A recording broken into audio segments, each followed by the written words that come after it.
tricep. 3, 2, 1, go! Why is it so satisfying to watch it slap though? Oh! Come on, Joe. It's not over. It's not over. It's not over. Ah, my leg. Come on, Jillian. Come on, Jill. Come on. Come on, man. I guess the real question is, how much money would you pay to watch this? Okay, what if we make this a sport? It'd be great for betting. This is Sportscentre. Hey, I'm Marissa Roberto, and we've got an incredible Eastern clash to kick off Week 6 of the CFL, as the undefeated Alouettes host the Argos. At 5-0, Montreal is one of just 2 undefeated teams in the CFL. But if you go back to last season, they've actually won 13 straight. There's some key differences between the team then and now, though. Like how explosive the offense is. In 5 games, Montreal scored 30 or more 3 times. Last year, they did that 4 times in the entire season. The offensive explosion is coming from a lot of guys. But it all starts with QB Cody Fajardo. Last season, the Grey Cup winner passed for nearly 4,000 yards, but he only threw 14 touchdowns. And this year, he's already got 10 and is well on his way to besting his career high of 18. Then you got the guys he's throwing the ball to, specifically Tyson Philpott. The Canadian receiver is just 9 yards behind Alex Hollins for first in the league, and he's also first in yak yards, tied for first in touchdown receptions, first in receptions overall. And oh yeah, he's making big plays, as he got the most 30-plus yard catches in the CFL with 5. If Philpott could stay at this pace for the season, it's not only one of the best seasons for a Canadian wideout in league history, but from any receiver in CFL history. And lastly, we have to mention running back Walter Fletcher Jr., because he's given his team big plays. And he's also been incredible in the passing game. In 5 games, Fletcher has nearly 500 all-purpose yards, with 232 of them coming through the air. Last year, William Stanback had 27 catches for 241 receiving yards in 14 games. Numbers that Fletcher will likely pass tonight, in the 6th game. And it's added a whole different element to this Montreal offensive attack.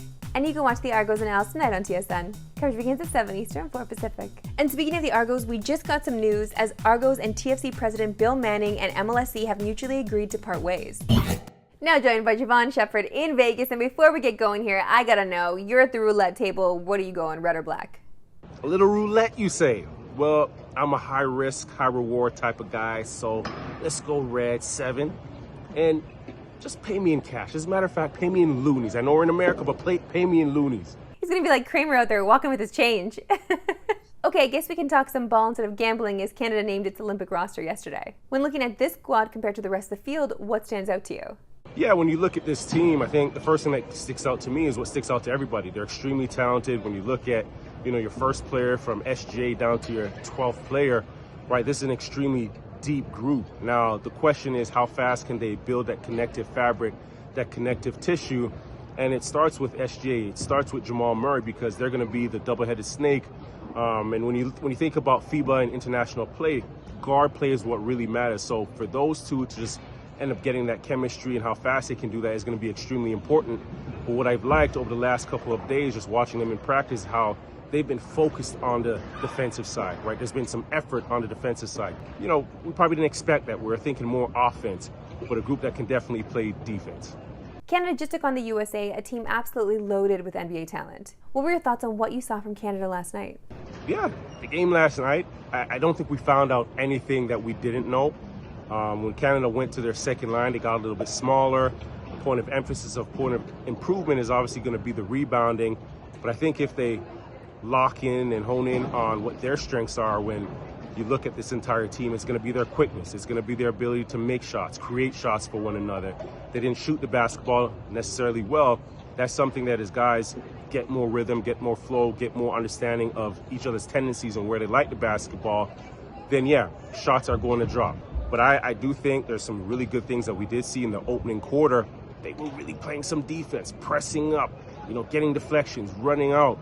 And that's got to be a big part of this team's DNA. Obviously, this game was against USA, the most talented team in the entire Olympics. So I think they're going to fare well. Real quick, do you think this team leaves Paris with a gold medal? Do I think they're going to leave the Olympics with a gold medal? Absolutely. Is the sky blue? When you look at the talent on this team, I don't think there's any reason why they shouldn't, right? And that's got to be the goal right now, is not a podium finish, gold medal finish. If you fall short, then yes, you have a silver, you have a bronze. But they have two of the best guards that are going to be in the Olympics, and I think that is where, they really give themselves a chance.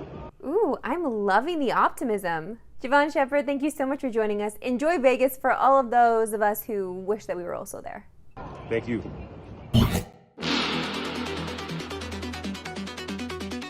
I feel like I've said this 1,000 times already. It's like these people have never seen Terminator. Time now for my favorite segment on yours, Why We Love Sports Today. Why we love sports today. This is a robot bartender that will be serving drinks at MLB All-Star Weekend in Texas.